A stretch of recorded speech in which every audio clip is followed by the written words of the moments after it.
what's happening? I'm from Phoenix, sort of. Actually, I grew up in Charlotte. I moved to Phoenix to go into a rehab program, and it took me 21 years to complete, but I'm happy to be here. As of today, I have 1,156 days of sobriety. Don't clap, they're not consecutive days, okay? It's just the number of days I put together. Every day's a victory, you know? It's crazy, man. Rehab's a crazy place. Like rehab, you get there the first time, I've been more than once. You go the first time, and it takes you about 8 seconds to realize you're in a room full of people that are all exactly alike, no matter what drug we do. We're all in a bunch of codependent people on like a freeway that's going to the exact same place, jail. We're just in different lanes of the freeway depending upon what drug we do. You know, like we're the potheads, we're in the far right-hand lane doing 6 miles an hour. Like, where in the fuck are we going? Is that a cop or a cab? It's a Volvo with a luggage rack. Relax, you know? The cokeheads, where are the cokeheads? They're in the far left-hand lane. The car is stopped and everybody's peeking out the fucking window. I don't even know why, you know? Alcoholics, where are they? They're in every fucking lane. Look out, you know? Heroin addicts, where are they? Center lane, sleep at the wheel. You know, the guys that do acid, where are they? Okay, they're driving through the woods, but they believe they're on the freeway. Of course, the tweakers, where are the tweakers? They're on the shoulder taking their car apart with a fork, but they're gonna fucking get there. It's gonna happen, you know? It's crazy. I grew up in North Carolina. I grew up differently than my friends did. I grew up in the 80s in Charlotte. And my upbringing didn't seem weird at the time, but as I got older and I started looking back on it, I realized my upbringing was pretty crazy. See, I have a pothead for a dad and a lesbian for a mom.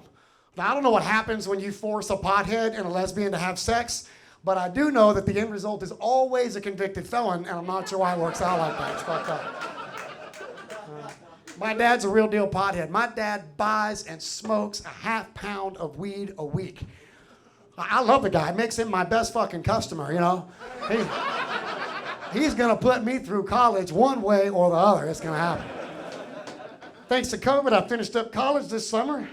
I didn't graduate. I'm just fucking finished with college, all right? I figure 12 years at a community college is quite enough. I still do not have a cosmetology license, you know? It's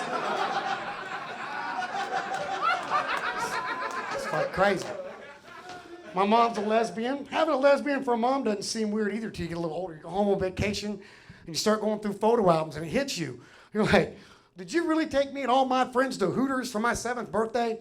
I don't know if that was a gift for me, her, or my stepdad, Gina, but fuck it, we had a good time. You know? I didn't understand why Magic Carpet Ride was my mom's favorite song until I was 22 years old. I get it now, you know. My mom, she's a disciplinarian in my house. You know, she's the one that handed out the ass whippings when we were kids. My mom had special ass whippings for special occasions. The one I hated the most was the mall ass whipping. That's where you're at JCPenney's, you're fucking up with your brother. She's like, if y'all are good, I'll get you a frozen yogurt on the way out. And then as soon as you get to the food court, where everybody can see you, she snatches you up by one arm, swings you in a circle, and hits you one time for every syllable and telling you what you did wrong. She's like, I told your ass. No, hey, that's cool. That's fine. My mom stutters, okay? 15 minutes, I don't know what the fuck I did wrong, you know? It's crazy being back at the Carolinas, man. It's crazy. You forget things about the Carolinas when you've been gone for a while. I was in, I just recently discovered that it's not okay to go to Travelers Rest, South Carolina, to the Elks Lodge on a Tuesday night and do 40 minutes of hardcore drug humor. It's not a great idea. Because as I was leaving the Elks Lodge that night, I got felony stopped by 6 Travelers Rest police officers. First of all, I want to point out, there are only 6 cops in all of fucking Travelers Rest, all right? It took these 6 rocket scientists 4.5 hours to find a weed pipe in my car I thought I lost 2 fucking years ago. You know, cops like, you explain this? It's like, where in the fuck did you get that, man? Can I have that back? My mom gave me that for Christmas, you know? It's ridiculous. It's ridiculous. You forget about things. So my friends, when I came back here, they took me out to a big welcome home party. They took me to a strip club in Gastonia, North Carolina. I've lived on the west side of Phoenix for 21 fucking years. That place scared the hell out of me, all right? They had 9 dancers working that day, 6 breasts, 3 teeth, and 1 ass cheek between them. It was fucked up. I'm dating the girl with the ass cheek. I'm a butt guy, so that's kind of how it goes. I know.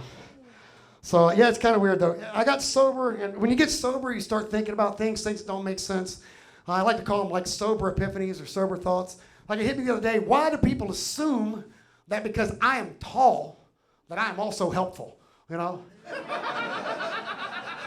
I'm at the store and inevitably somebody's, hey, can you get that box down for me? I'm like, yeah, you want to tie my fucking shoe? You're closer than I am. You know? The hell kind of I don't work here. You know? Jeez, it's crazy, man. It's nuts. So, yeah, I got a DUI in not long ago, and I don't mind going to jail for a DUI. I get that. I understand why you have to go to jail. You broke the law. I get that. What I don't understand about DUIs is why do I have to go to 180 hours of alcohol class? I had a DUI. What the fuck are you going to teach me about drinking in 180 hours that I don't already know? You know, you could ask the state trooper. I was doing 150 down I-85 with an eye shut and didn't hit shit, you know.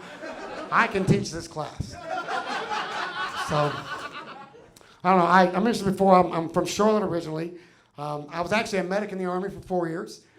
Thank you. And if you do the math on that, that means that I am the closest thing that my family has to a doctor in it, okay? So they call me all the time with stupid medical questions that I don't fucking know. You know, a perfect example, my little brother calls me up last weekend. It's like 4 a.m. He's like, yo, Andy, I just left the club, man. He's like, I found this pill on the floorboard of my car. He's like, it's round, it's green, it's got a big fucking 3 on the side of it. He goes, you know what that is? I said, Chris, it's a fucking M&M. Just eat the damn thing. What the hell's wrong with you? You find a red one with a 5 on it, that's a fucking Skittle, and you can eat that one too. That's it for me, guys. Thanks a lot.